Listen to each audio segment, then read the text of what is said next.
Está começando o Maré Alta, o podcast da Baixada que faz análise crítica e debate os fatos e notícias que pegam pra geral. Preciso me expressar pra toda essa nação. Eu tenho fé que melhores dias virão. Não é de hoje que eu tenho essa visão. Boa noite para quem é de boa noite, bom dia para quem é de bom dia e boa sorte para quem é da madrugada. Mais um programa do Maré Alta está no ar. Estamos gravando no dia 4 de dezembro, numa sexta-feira quente na Baixada Santista, cada um na sua casa, né? Pois seguimos em pandemia. Chegamos hoje a 175.964 mortos. A briga no campo da direita entre Bolsonaro e Dória politizou a questão da vacina. Informações encontradas nos deixam à mercê dessa gente que não está nem aí para a vida das pessoas, ou seja, estão cagando. Né? Pode ser que venha em janeiro, o ano que vem, o fato é que a gente não sabe o que vai acontecer nos próximos meses e a gente segue a vida do jeito que dá. Eu estou aqui com os meus amigos, Fernando Figueira, que é psicólogo e servidor público na rede de saúde. E aí, gente, beleza? E o Ricardo Rugai, que é professor de História na rede pública e cervejeiro, que vai aproveitar e apresentar o álbum que vai nos acompanhar hoje. Salve, gente! Nós vamos ouvir hoje um álbum que, na época que saiu, né? Ele era considerado um funk novidade, até esteticamente, dentro do funk, comparado ao funk antiga, né? Que vinha das melôs, né? Do rap do Silva, melô disso, da melô daquilo, né? É um álbum de funk da Baixada Santista, de uma dupla chamada Caio Pichote, que tinha um outro parceiro, que era o Totô e Cabeça também, que participam desse disco. É um disco, se eu não me engano, do ano 2000, chama Melhores Dias Virão, né?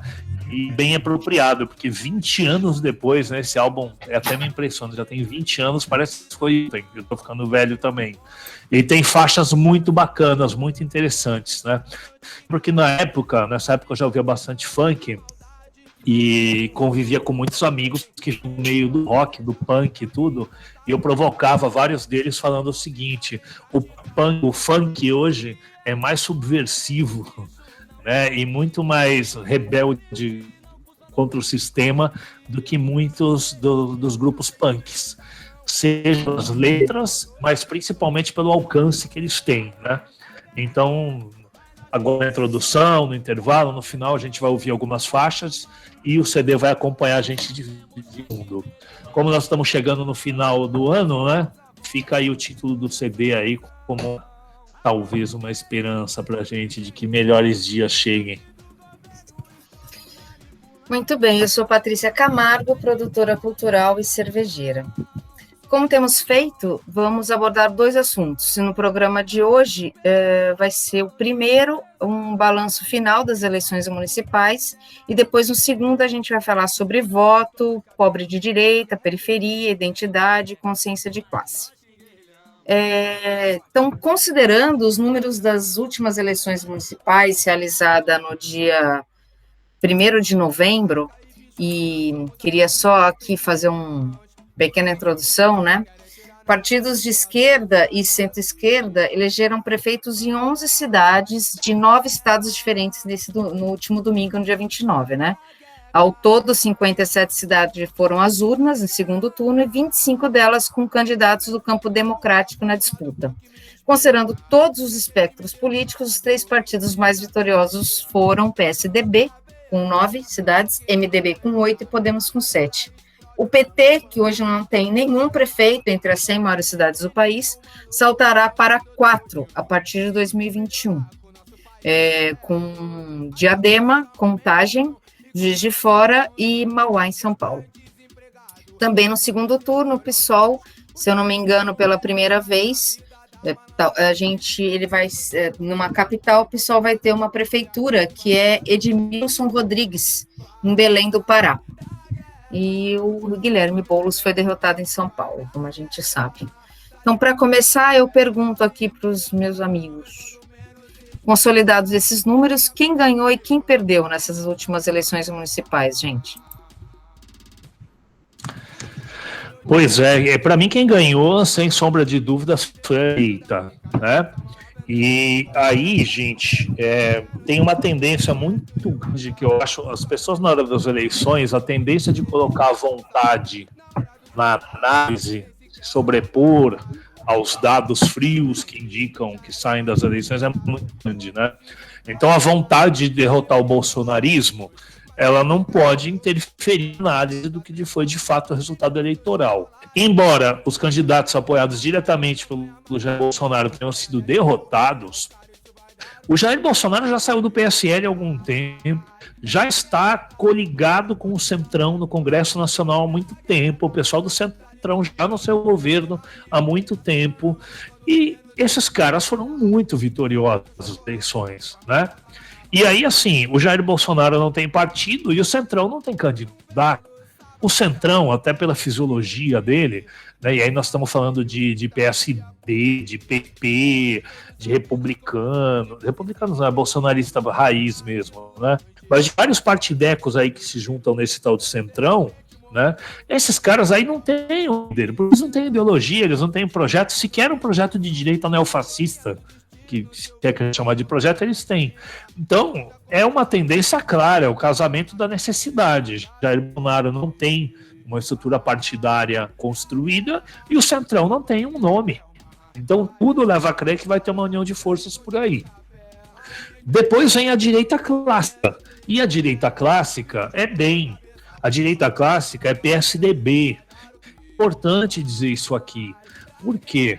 Porque tá tendo, se você liga a Globo News, isso vale para mídia hegemônica, tem um esforço gigantesco de dizer que a moderação venceu, que o centro venceu, e eles vão botar o DEM e o PSDB no centro, gente.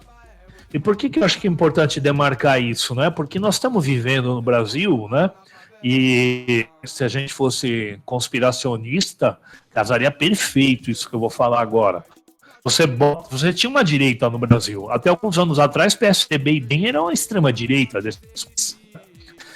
E, de repente, surge alguém mais à direita, mais extrema-direita que quem era à direita. Os neofascistas, os fascistas completos. E aí, o que era direita passa a ser visto como menos pior. Então, é aquela teoria do bode na sala, né? A sala é a sala do neoliberalismo. Você bota um bode lá, que é um neofascismo, e de repente você tira o bode e você continua na sala do neoliberalismo achando que tá bom, né?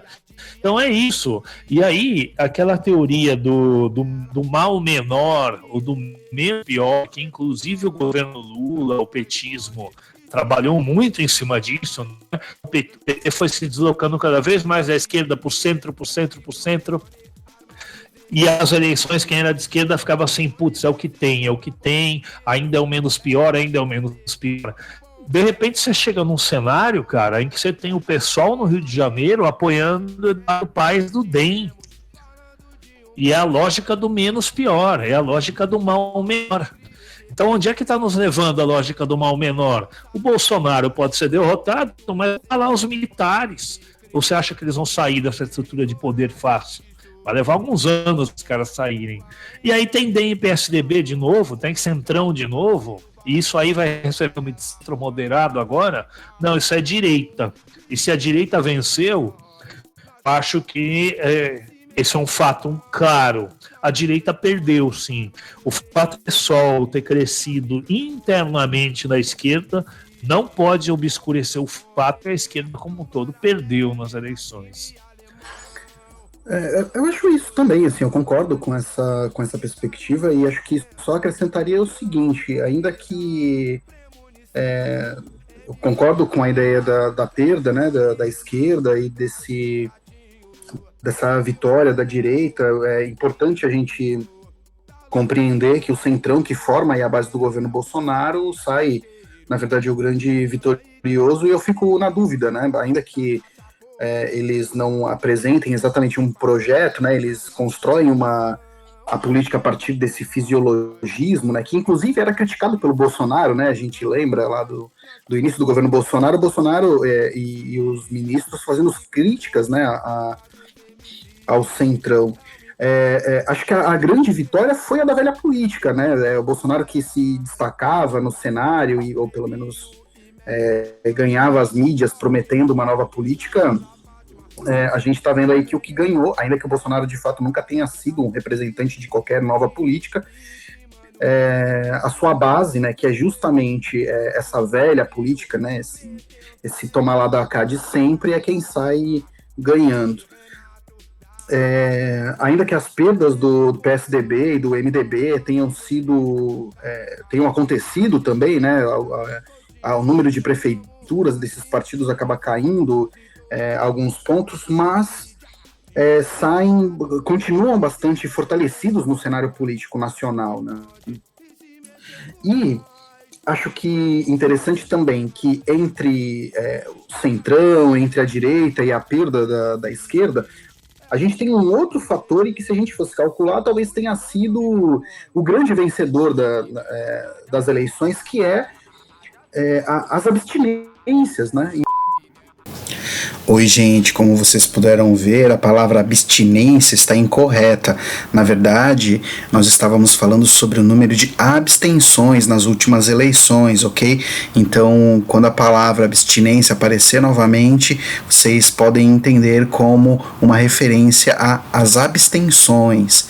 É isso, até mais.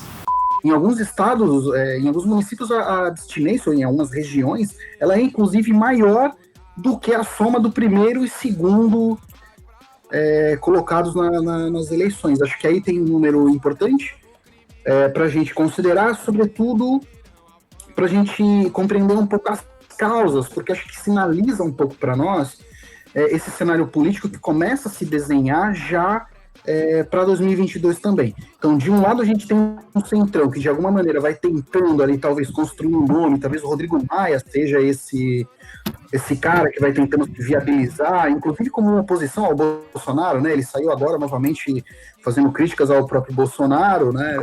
E é claro que os olhos estão lá para 22, não exatamente com uma candidatura independente, mas pelo menos com um nome importante para o apoio, né?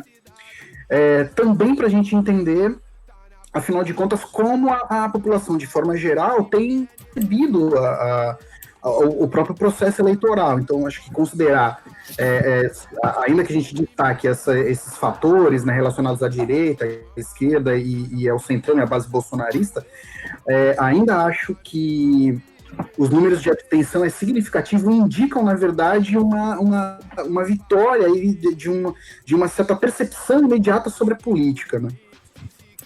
Então, Fernanda, eu vou aqui te interromper, porque a segunda pergunta ia ser sobre abstenção, né?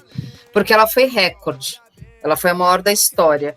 A gente até esperava que as abstenções fossem altas, né, por conta do Covid, mas o fato de ter sido recorde e que elas vêm subindo, né, eleição após eleição, faz com que a gente suspeite que tem outro motivo que você acabou já falando para a gente, né? Talvez um desinteresse, né? A gente já discutiu sobre isso no último episódio, né? Mas existia uma expectativa de que fosse reduzida no segundo turno, porque entre dois candidatos, né? Essa chance que o povo tem de poder escolher entre o que realmente vai acontecer nos próximos anos, né? Mas não. E vocês acham, então, que, sei, Rugai, como o Fernando disse agora, você acredita que vai para além do Covid? Tem uma falta, assim, a gente está finalmente enxergando que a população não acredita que as eleições sejam um caminho? Cara, eu acho que tem muita coisa além do Covid, né? Porque se a gente vai vendo os de abstenção desde, sei lá, de 16 anos atrás, cada 2 anos a eleição, é uma escala ascendente, né? É curioso porque é normalizado que o correto, o cidadão participar, que acusa dessa política institucional não é normal, é reprovável socialmente, que a gente sequer tem pesquisas qualitativas que estudam a abstenção. Essa semana, como a gente tinha pautado um pouco isso, eu dei uma procurada. O máximo que tem são pesquisas que pegam por gênero, por idade, né, por bairro, etc. Mas assim, porque não tem uma pesquisa, e acho que vai surgir fatalmente, quem é o sujeito que se absteve, né? Então, se não tem dados, se a gente assim, tudo isso vai ser na base um pouco da impressão, né? Acho que tem um desencanto geral com a via institucional política, na medida em que a política é apresentada como caminho para mudar as coisas. Não mudam, o raciocínio lógico do eleitor dane-se esse troço aí, cara. Entre o meu domingo de sol em casa, descansando, de uma semana de trabalho, podendo talvez tomar uma cerveja com os meus amigos, curtir minha família, meus filhos, meu futebol, sei lá o quê, e sair, me arriscar a pegar Covid, passar calor, usar máscara. Porra, todo mundo sabe o que é usar máscara, por exemplo, na Baixada Santista num domingão de sol, né? Pra ir na eleição, votar em quem? E é engraçado que o apelo pro segundo turno, a esperança que se tem no segundo turno, não é que o cara vai lá votar porque, porra, agora tem um candidato bacana, não. É votar em quem e pra quê, né? Cara, pode entrar alguém muito filho da puta. Então, assim, vá lá pra votar no menos pior. É uma faca no pescoço do menos pior, e nem isso foi suficiente para reduzir a abstenção, pelo contrário. Teve estados, se eu não me engano, no Rio de Janeiro chegou a 35%, cara. Em São Paulo, quando a gente soma brancos nulos de abstenção, é 40%, cara. É um fenômeno que não é mais marginal. É um fenômeno que a gente tem que estudar. E aí, assim, essa abstenção não se traduz em movimentos sociais de questionamento organizado do sistema fora da via eleitoral. Eu fico aqui pensando, quase como advogado do diabo, a parte da esquerda, às vezes até da esquerda mais radical, até pensa na abstenção, estão recusando a democracia burguesa, etc. Eu fico pensando o seguinte, será que a abstenção não tem a ver em São Paulo, por exemplo, com um cara falar assim, se tivesse o Bolsonaro eu votava. Só tem esses caras aí muito bonitinhos, muito produzidos pelo marketing, muito certinhos. Eu não confio nesses caras, eu não confio nesse discurso tão empacotadinho, entendeu? Tá faltando alguém aí que botar o balde. Tempero. Então, se a gente pegar... Tá faltando alguém antissistema, vamos dizer assim, né? Se a gente pegar, cara, que o investimento de campanha daquilo que a gente poderia considerar tipo, mais radical dentro do que se disputava, né, nas eleições, é justamente o investimento do bom mocismo, sabe? De esse papo de que o amor vence o ódio e essa história toda. Assim. Cara, eu acho que não é o discurso que ressoa nas pessoas. Assim. Eu acho que as pessoas não acreditam mais que votar seja, de fato, algo significativo para mudar a realidade. O Bolsonaro ganha e consegue essa expressão justamente porque ele é o cara que atacava as instituições. Ele atacava o STF, ele atacava a Câmara dos Deputados, ele disparava para tudo que é lado. E é isso que faz toda... Enfim, que é mais um elemento nessa ascensão. Eu queria trazer uns aspectos que eu acho que vai mostrando pra gente, acho que também é muito comum, né, da gente entender que a abstinência ou que o voto nulo, pelo menos aí de uma parcela da população, associar isso a um certo analfabetismo político, e que acho que talvez a gente vai discutir melhor no segundo bloco. Mas é como se, pela ignorância, as pessoas não entendam exatamente a importância do processo eleitoral. Na verdade, eu acho que a gente vive nas últimas décadas um certo esgotamento da democracia representativa burguesa. E as pessoas conseguem perceber isso no seu cotidiano, no seu dia a dia. Agora, em Itanhaém, por exemplo, os ônibus municipais não estão circulando. Quando você vai conversar com as pessoas atribuem isso de imediato como responsabilidade da prefeitura, e elas estão certas.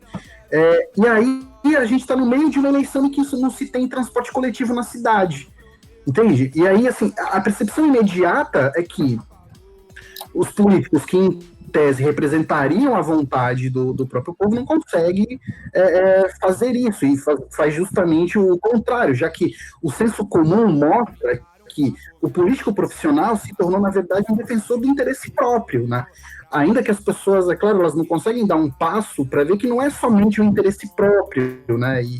Enfim, a gente pode discutir isso depois, mas acho significativo quando a gente olha os números e a gente vê desde 2000 até 2020 um crescimento de quase 10% no nível de abstenção. Assim, a gente vai de 14,8% até em 2020 com 23% no cenário nacional, em São Paulo 28%.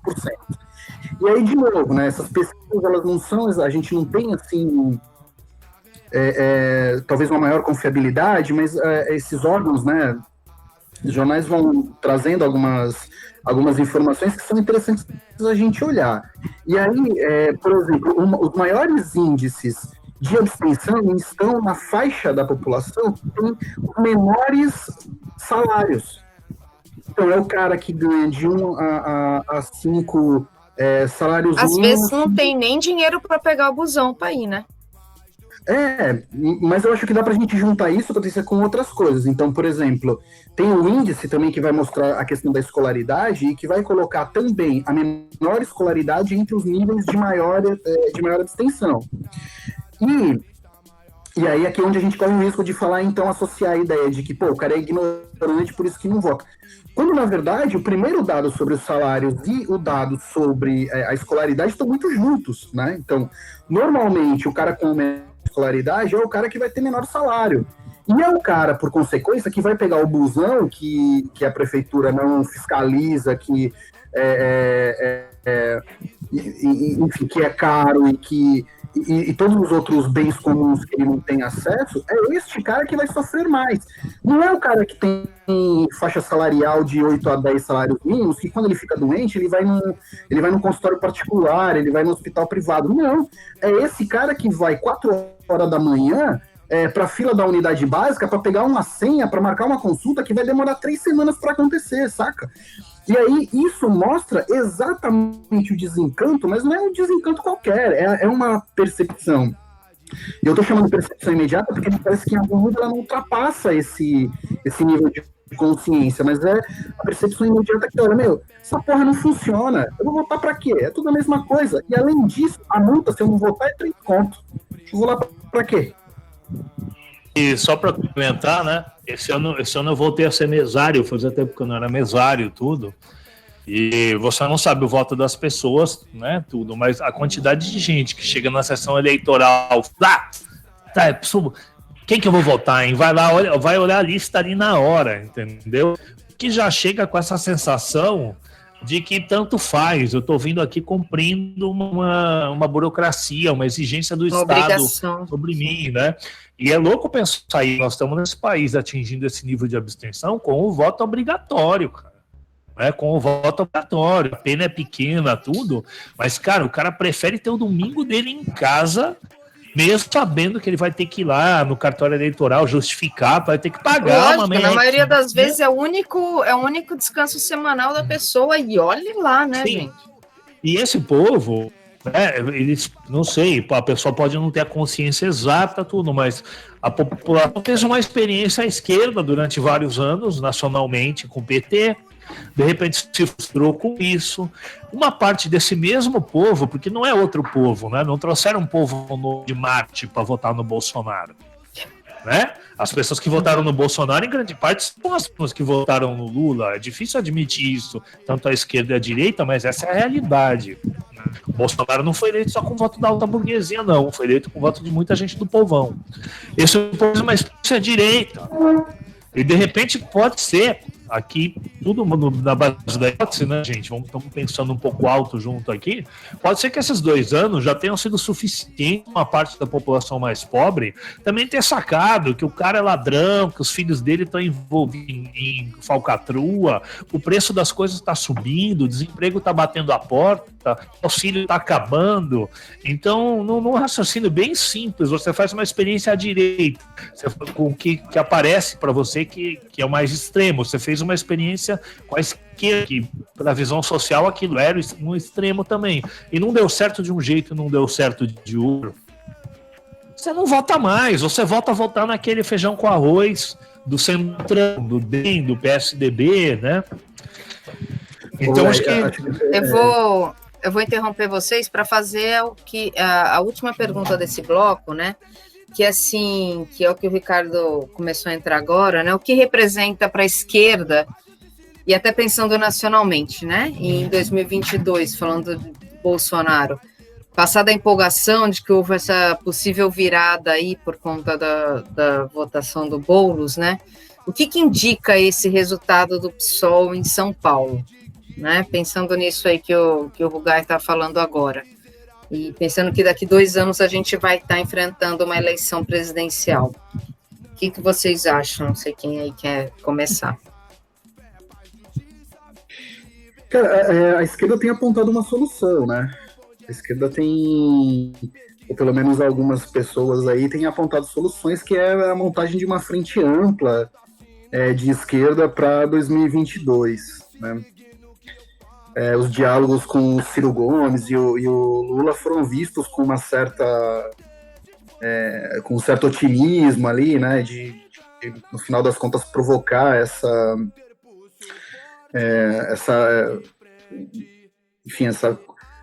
montagem aí dessa frente.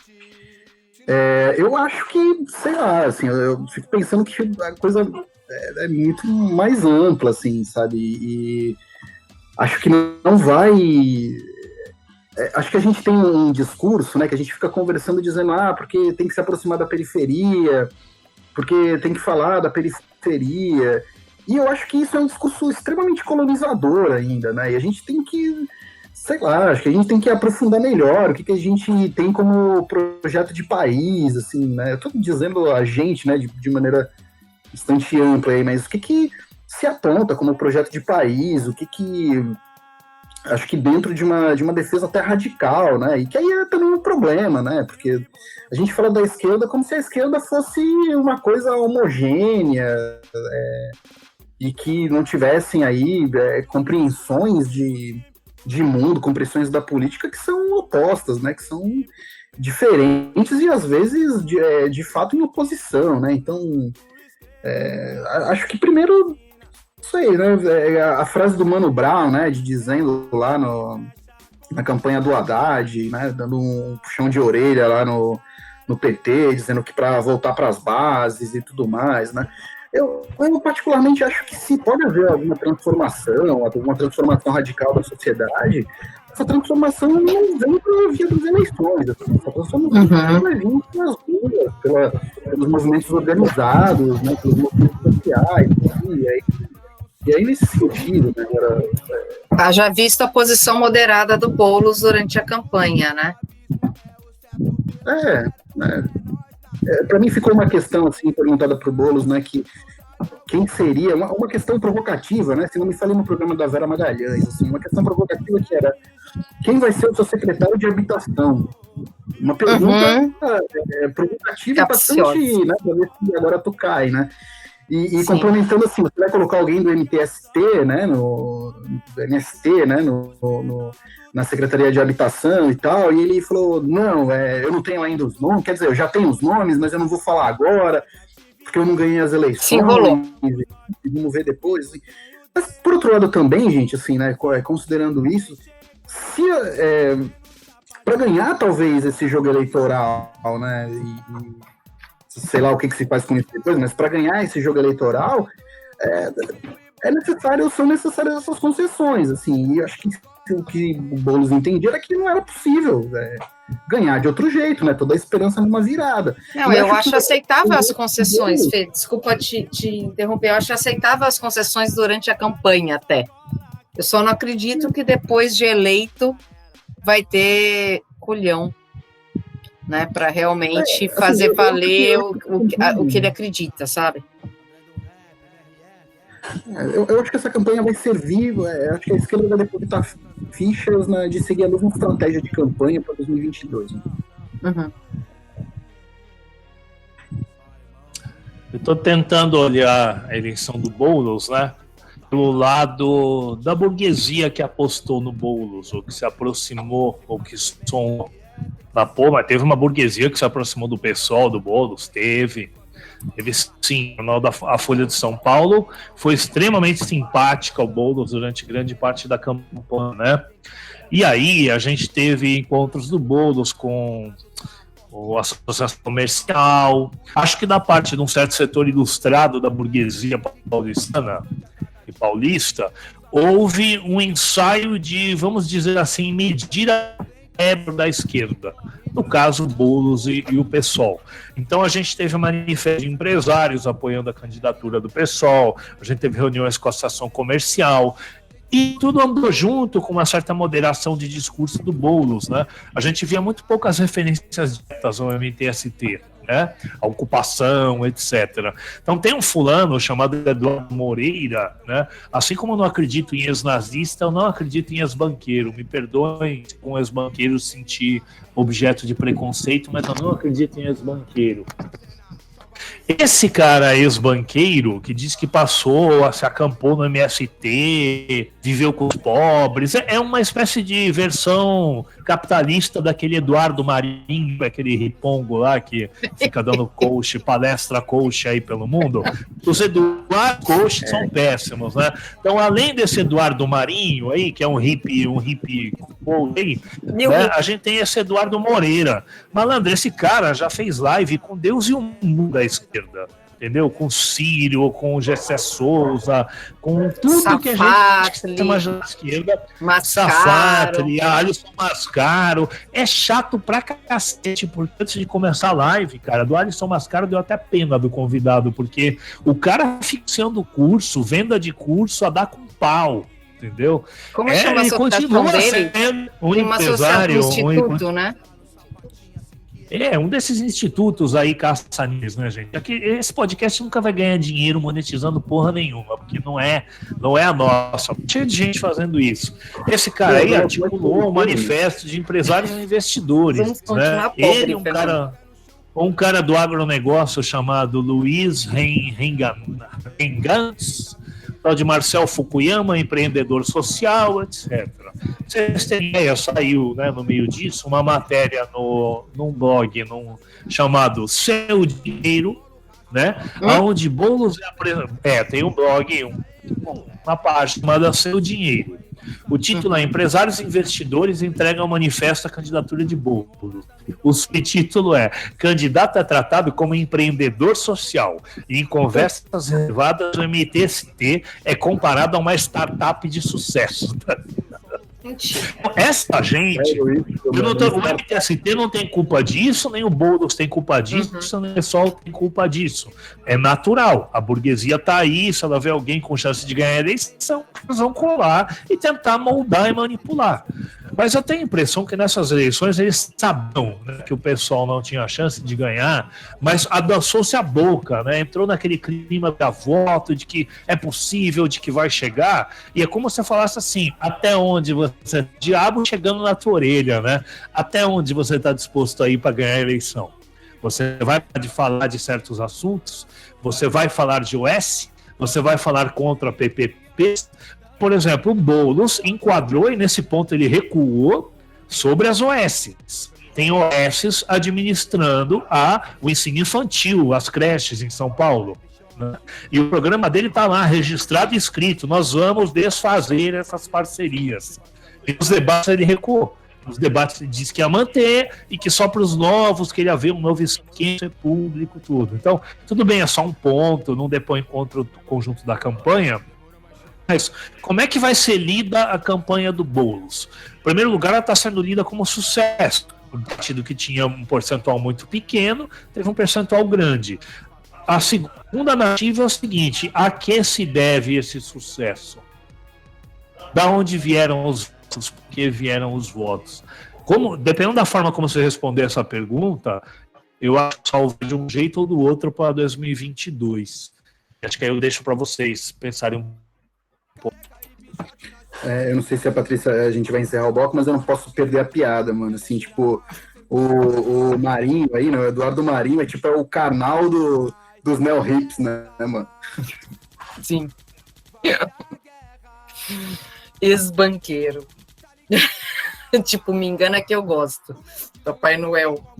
Então, com isso, a gente finaliza o primeiro bloco e já a gente volta para discutir sobre consciência de classe. Careca e bichote, nós somos assim, feito irmãos. Pensam que somos moeda, querem tirar nós de circulação. Isso vai dar o quê? Vai dar guerra. vai dar guerra. Tá ligado? O meu estilo não muda, a fórmula do funk me inspira. Nem tente me derrubar, governista traíra. O funk estoura a veia do coração que não aguenta. A galera explode com a pancada que arrebenta. O novo milênio é uma luz no fim do túnel. Dizem que vão melhorar com nosso país, ideia inútil. As favelas aumentam e com elas aumentam os sonhos. Os pais desempregados queimando seus neurônios. Os filhos que com o tempo caem na vida da malandragem. Prefeito tá no conforto, carro importado, tapas viagens, isso vai dar o que? Vai dar guerra, última ponte Vila Thelma. Vai dar guerra, dali Coutinho Capela. A inspiração vem quando menos espera. Esteja com Deus primo, você faz uma falta lá na favela. O menino de 8 anos de idade, em vez de estudar, fica na praça maior vendendo chocolate. Desde pequeno já sabe o que é o certo e o errado. Sua mãe reclama na hora do almoço e diz que ele está cansado. Na hora do jantar, nem sequer olhou para o prato. 10 anos mais pra frente, já era o patrão do pedaço. O almoço e o jantar, sempre fartos, mas o sossego acabou, chocolate só anda trepado. O menino do chocolate agora trabalha com barra. Não ganha mais R$1, ganha 10 mil. Ele é o cara, isso vai dar o que? Vai dar guerra, última ponte Vila Thelma. Vai dar guerra, dali Coutinho Capela. A inspiração vem quando menos espera. Esteja com Deus chocolate, você faz uma falta lá na favela. Num belo sábado saiu para se divertir. Não sabia o que estaria por vir. Reuniu todos os amigos como se estivesse se despedindo. E lá de longe escuta um barulho do tiro. Quando de repente moveu seu braço e sua mão, dizendo assim: tô sentindo uma dor no meu coração. Ironia do destino, seu fim foi no forró da esquina. Esteja com Deus cabeça, você faz uma falta na nossa casa e isso vai dar o que? Vai dar guerra, última ponte Vila Thelma. Vai dar guerra, dali Coutinho Capela. A inspiração vem quando menos espera. Esteja com Deus cabeça, você faz uma falta lá na favela, isso vai dar o que? Vai dar guerra, última ponte Vila Thelma. Vai dar guerra, dali Coutinho Capela. A inspiração vem quando menos espera. Esteja com Deus primo, você faz uma falta lá na favela. Esteja com Deus Babaé, você faz uma falta lá na favela. Esteja com Deus seu Augusto, você faz uma falta lá na favela.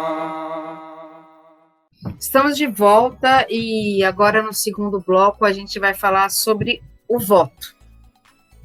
O que a gente constata, amigos, é que tem um desencontro entre essa suposta esquerda, né, que representa, ou diz que representa os pobres e a classe trabalhadora, entre os periféricos e o voto.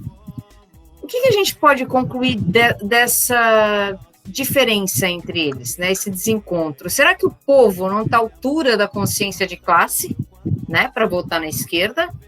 Ou será que a esquerda que não está sabendo chegar perto da demanda da população mais pobre? O que você acha? Acho que o Rugai começa para a gente. Rapaz, uma das coisas mais, eu diria, revoltantes da minha parte, uma parte da esquerda, e que quase sempre tem um pé muito grande na classe média, né? Não conhece o povo de perto, não mora em bairro popular, não convive tanto com o povo, né? E aí vem os pensamentos idiotas. Então, por exemplo, na eleição presidencial, o Nordeste era o bastião de esquerda. O Nordeste, que votou massivamente no Haddad, no Ciro, contra o Bolsonaro, era um bastião de esquerda.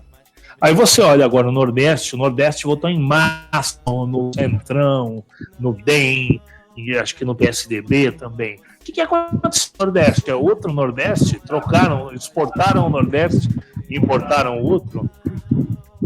Então, assim, esse tipo de raciocínio é muito pobre, né? faz séculos, né? Pelo menos uns 200 anos, discute um troço chamado ideologia e alienação.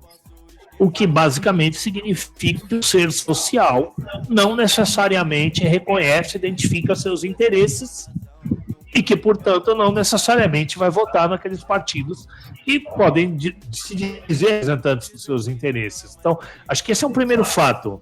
Tem pobre de direita e sempre teve. Uma das coisas mais imbecis que eu vejo no Facebook é quando tem aqueles memes assim, quando que o Marx imaginaria que no futuro existiria um pobre de direita?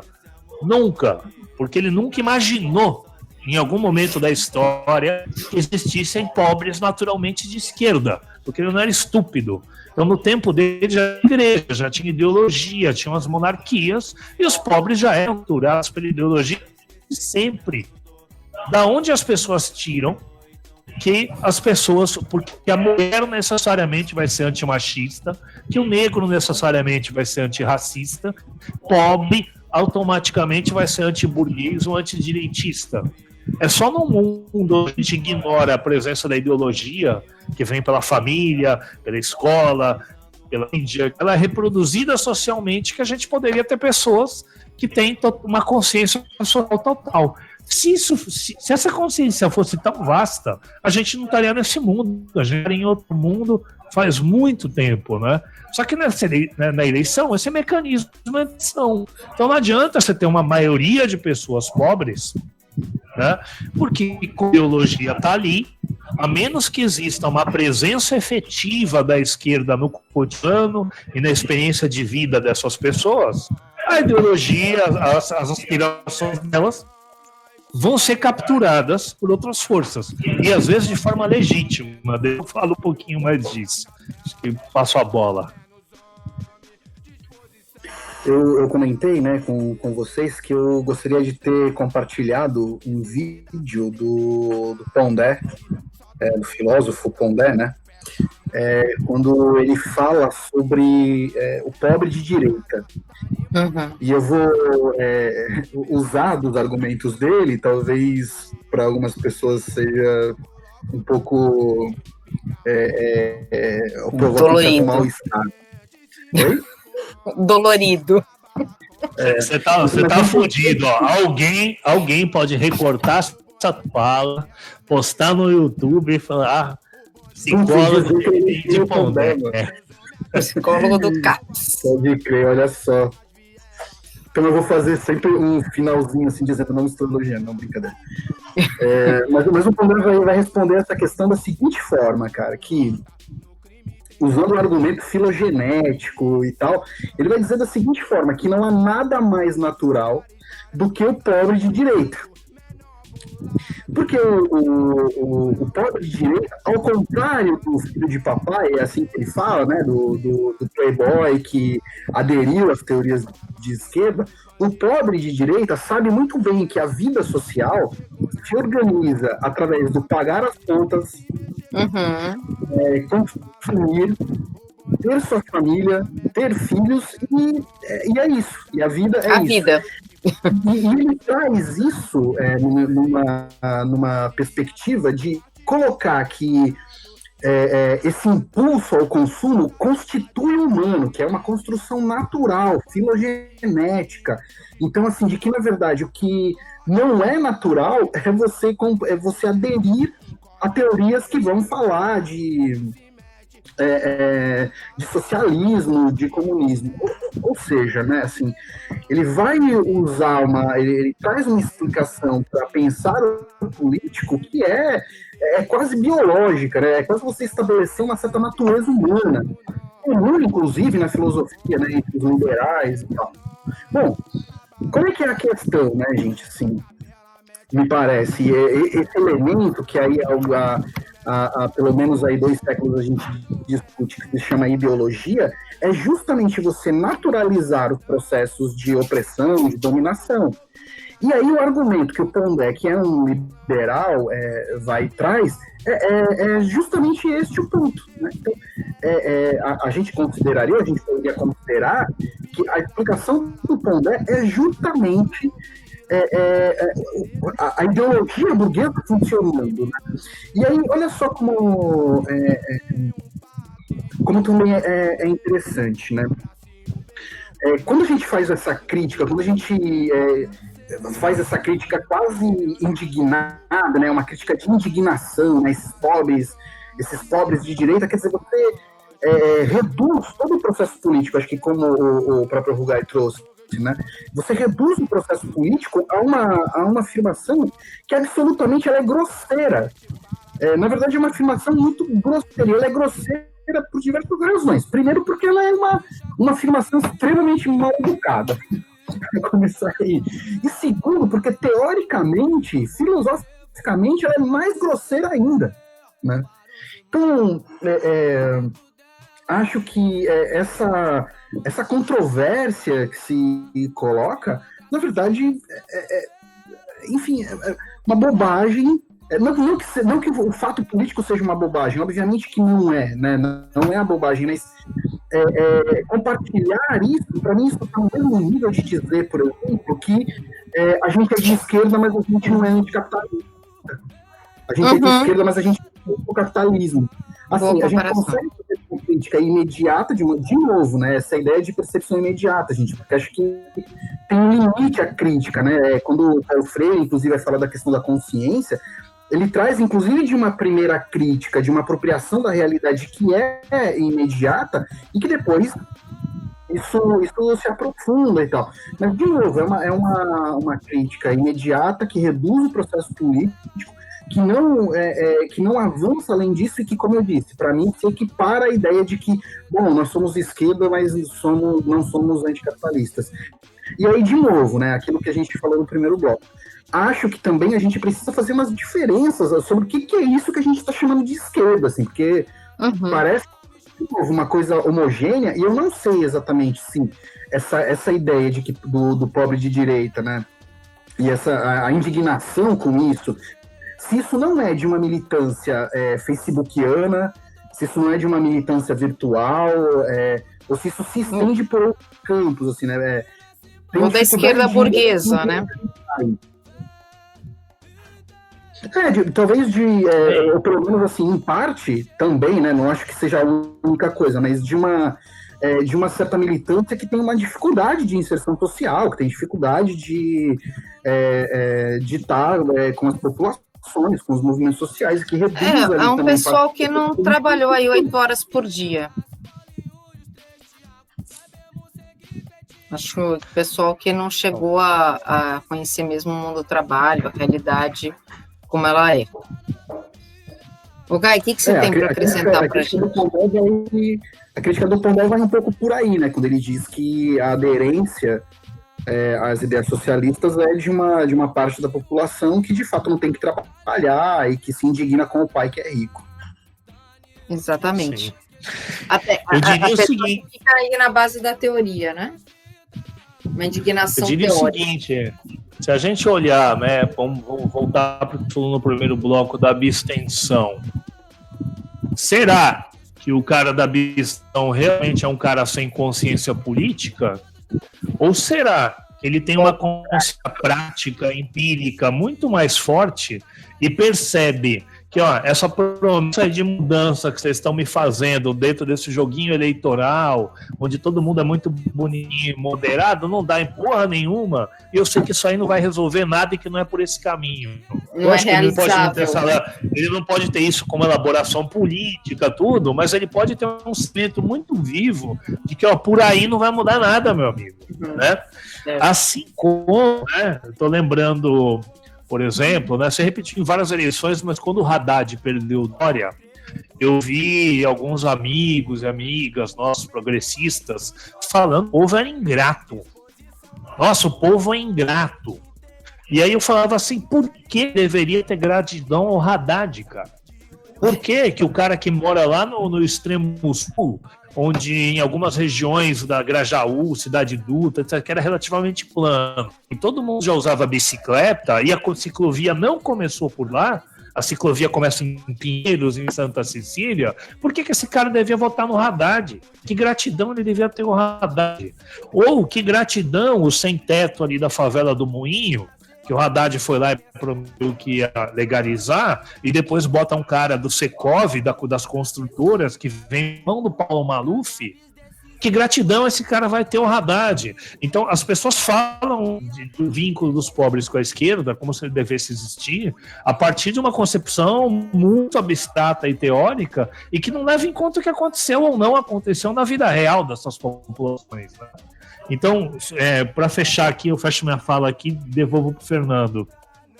Quando a gente olha o mapa de votações do Boulos, do PSOL, com um pouquinho mais de cuidado, nós vamos ver que os locais onde ele teve mais votações, na Zona Sul de São Paulo, por exemplo, são lugares onde o MTST tem muita força, já teve experiências de ocupação, ou é próximo das pessoas, ou uma Zona Sul, onde o próprio PT tinha um trabalho de base histórico, ou numa Zona Leste, onde o MTST também teve frente, tem trabalho de base.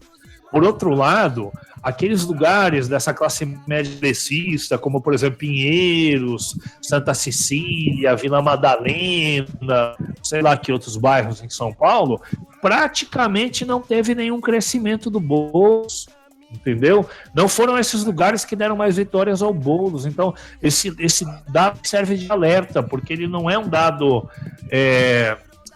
teórico, não, dado efetivo da eleição. O que é que surgiu mais resultado eleitoral? E aqui já me centrando exclusivamente no pragmatismo eleitoral. Foi o resultado da ação, né, social militante direta, ou foi um discurso dos memes, um discurso bonitinho, moderado? Então Acho não foi que a isso não surtiu campanha. efeito. Acho que isso não surtiu efeito. E, desculpa me estender mais um pouquinho, talvez o que tenha surtido um efeito tenha sido justamente o Boulos radical, o Boulos sem teto, que ocupa o imóvel. A experiência que viu essa radicalidade prática dele, a população dessa radicalidade prática votou nele. O discurso bonitinho não teve tanta adesão assim, se imagina. A eleição do Bolsonaro não se deveu por moderação. O Bolsonaro foi o radical da direita, hipócrita, demagogo, mas radical, que tinha coragem de chutar o sistema, de falar contra a Globo, contra a STF, contra o voto impresso e o cacete A4, né? Então, a sedução pelo discurso moderado. E eu tenho cá para mim de que a postura mais radical da esquerda resultaria em mais voto, até mesmo do ponto de vista institucional. Enfim, devaneios aqui que a gente vem fazendo. Você quer dizer, então, que não foi essa campanha do Boulos, né? Não foi a campanha do Boulos que gerou esse resultado dele? Não, a campanha é um conjunto de coisas, né? A campanha engloba desde a militância do MCT, no Campo Limpo, no Capão Redondo, até as redes sociais, né? E o Edu Moreira com os empresários e a Associação Comercial de São Paulo. Uhum.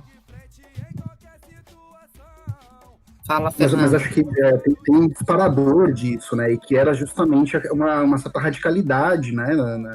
Na defesa de um projeto político, né? Acho que esse é o disparador, e o que a gente está falando nesse sentido é das concessões, né? Que para disputar as eleições, e como a gente já falou algumas vezes, né, o Bolsonaro é este cara que talvez nos últimos tempos tenha sido o único que não tenha feito concessão, né, esculhamba as instituições e é isso, e segue, né. Eu acho que ainda essa ideia, né, voltando ainda à questão do pobre de direita, né, assim, gente, acho que o resultado das eleições também mostra, né, a direita e o centrão, que é a base bolsonarista, que é também a direita ali, ganha uma quantidade enorme de municípios, né? Você imagina o tamanho, o número de população que eles vão governar, e governar significa pôr em prática práticas de governo, é isso, e que produzem pensamento, produzem racionalidade. Não é um mero acaso. Então, você passa a produzir racionalidade, você passa a tornar um certo pensamento hegemônico. Então, acho que considerar a entrada das ideias liberais, as ideias de direita nas populações, eu acho que é parte do processo político, né? A gente está falando de luta de classe, a gente está falando de, sabe, das contradições do Estado, a gente está falando de um conjunto de coisas, assim, e que perder isso de vista é difícil, considerando, inclusive, dos recursos de consciência que a classe trabalhadora teve nos governos de conciliação de classe, né? Que isso seria uma outra coisa para a gente discutir também, assim, né? E que talvez, aliás, um outro ponto, né, que o que foi possível dentro da social-democracia foi a gente pensar na inclusão e na diminuição da miséria pela via do consumo, não necessariamente um investimento. Né, é difícil falar isso porque a gente teve a abertura das universidades, a gente teve a expansão da universidade pública, ao mesmo tempo que a gente teve o investimento de capital nas instituições particulares, né? Mas acho que imaginar que a cidadania, ainda que cidadania seja outro conceito burguês, né, de se pensar, mas imaginar que a cidadania, ou melhor, ou a apropriação da vida política e tal, que dá através do consumo, também corresponder a uma certa racionalidade, né? Então, estou dizendo que a gente nunca teve perto no Brasil de ter um país como os bolsonaristas dizem, né? Um país socialista. E aí, assim, o que a gente teve de hegemônico, de ideia que explicava a sociedade e que produzia subjetividade, era justamente, em grande medida, as ideias que vinham da social-democracia, né? Então, acho que reduzir o processo político à indignação e a essas frases que elas são impactantes, né, mas que, no final das contas, elas são reducionistas e levam exatamente para a não compreensão do processo político, né, e para o afastamento ainda maior. O que se sustenta ainda nessa frase é a ideia, cara, a gente tem que romper com esse pensamento colonizador que fica nas nossas discussões o tempo todo, né, assim, como eu lembro nas eleições de 2018, que houve um chamado, né, eu vou dizer, dos intelectuais paulistas para irem até a Tiro Naval, que é aquela comunidade ali perto da USP, para conversar com as pessoas sobre as eleições. Faltava uma semana para o segundo turno, e vamos lá conversar com as pessoas sobre o Bolsonaro e etc, etc. Mano, você quer uma ideia mais colonizadora que essa, mano? Assim, tipo, vamos lá levar a luz, né, as pessoas que não estão entendendo exatamente o que o Bolsonaro acredita. Cara, o que as pessoas queriam era que justamente as coisas funcionassem, e que as coisas funcionassem naquele momento, parecia ser pela via do radicalismo do Bolsonaro. Era isso.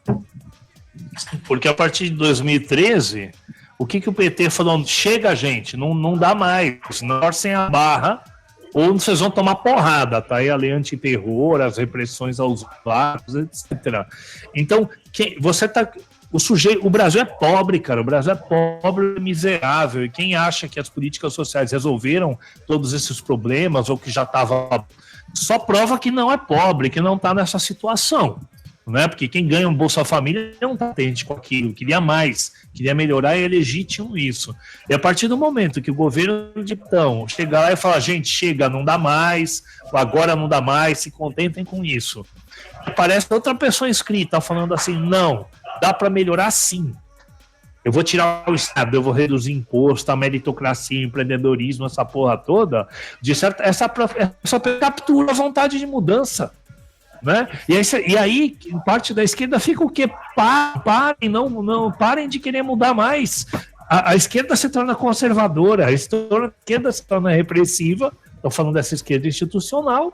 E quem se torna subversivo? Quem se torna a promessa de melhora, promessa de um avanço para o futuro, mesmo que seja falso, ilusório? A direita. A direita captura a vontade de mudança, a vontade de progresso material, de melhoria de vida. E vai tu lá falar pro cara que tá morando ainda num barraco, que não teve acesso nem à minha vida, de que, pô, agradeço aí porque você tá tendo Bolsa Família, antes você não tinha nem isso. Não, esse cara quer progresso, cara, como o pessoal diz. Esse cara quer que as coisas melhorem, consumir. Né? Sim, quer consumir, inclusive. Vai pra puta que te pariu. buscar o resto do exército, que aqui vai ter espetáculo. Eu nunca fiz nada pra agradar as pessoas. Porque nossa caixa deve ser porque todo mundo mete a mão, né? Eu não vou te dar uma porrada porque tu é doente, mas vou espalhar pra todo mundo que tu sarou. Já que a voz do injustiçado não é ouvida, eles têm direito à cólera, à ira.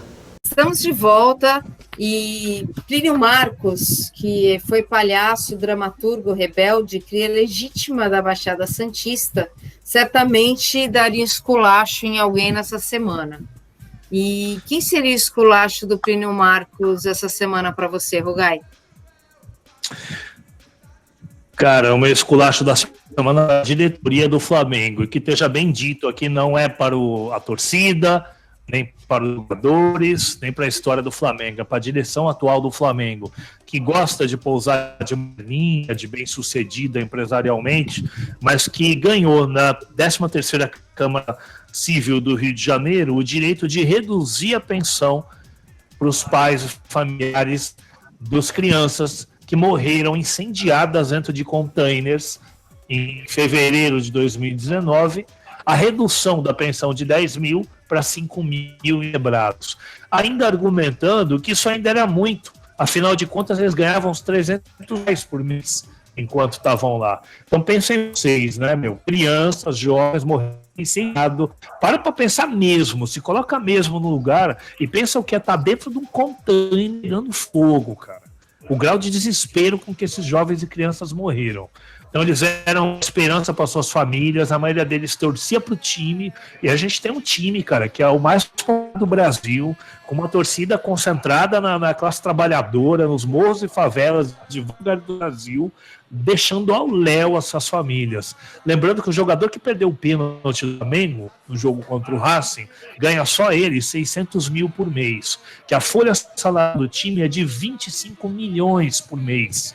Então, porra, não enche uma mão a quantidade desses jovens que recebiam 10 pau por mês, cara. Não é nada no orçamento do Flamengo. Os caras tiveram a canalice de recorrer para pagar metade para crianças, né, que morreram e vão deixar suas famílias desamparadas. É esse aí o esculacho. Pois é, gente, que difícil, hein?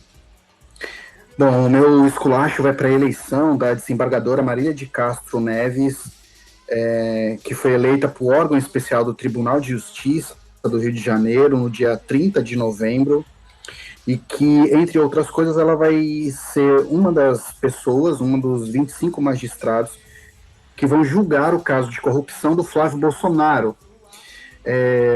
O detalhe disso é que a desembargadora já expressou seu voto no Bolsonaro, e ela também é a mesma que foi condenada por danos morais, né, e por ofensa à memória da Marielle Franco. Ela disse que a Marielle Franco era uma traficante no Rio de Janeiro, né? Mas para mostrar o nível do que a gente está falando, eu vou ler aqui um post que a desembargadora fez no Facebook e que foi reproduzida pela Veja. Ela escreve, atenção, pedido importante. Se acaso eu morrer vítima de algum dos intocáveis tipos de violência social que hoje infestam o nosso país, peço a todos que não permitam que minha morte seja utilizada pelas feminazes como bandeira para sua causa perdida. Gritem ao mundo que sempre votei no Bolsonaro, que eu era muito feliz por meu filho não ser homossexual e que sempre fui contra o aborto e a favor da família tradicional. Declarem que eu me depilava, maquiava e tingia o cabelo de louro e adorava fazer uma plástica todo ano. E podem até inventar que meu sonho secreto era casar, viver da economia do meu marido e assar um bolo diferente todo dia. É este o nível. O meu esculacho, gente, vai para o assédio sexual e a queda do humorista Márcio Smelling e o silêncio da Globo. Na verdade, o esculacho vai para a Globo, tá? Porque, assim, a história é muito longa e a Dani Calabresa foi a primeira a fazer a denúncia, depois foi seguida por algumas mulheres, teve como testemunha alguns homens amigos, e mesmo assim, no mesmo dia que tudo isso veio a público, Mellen publicou um longo texto em sua conta do Twitter, onde ele começa dizendo: sou inocente, vou provar na justiça, mas preciso falar e com o tempo mostrar minha sinceridade no que vou dizer aqui. Estou disposto a reconhecer meus erros, pedir desculpas e, se possível, reparar as pessoas que eu tenha de qualquer forma me magoado. Quero enfrentar isso com verdade e humanidade e me expor se for preciso.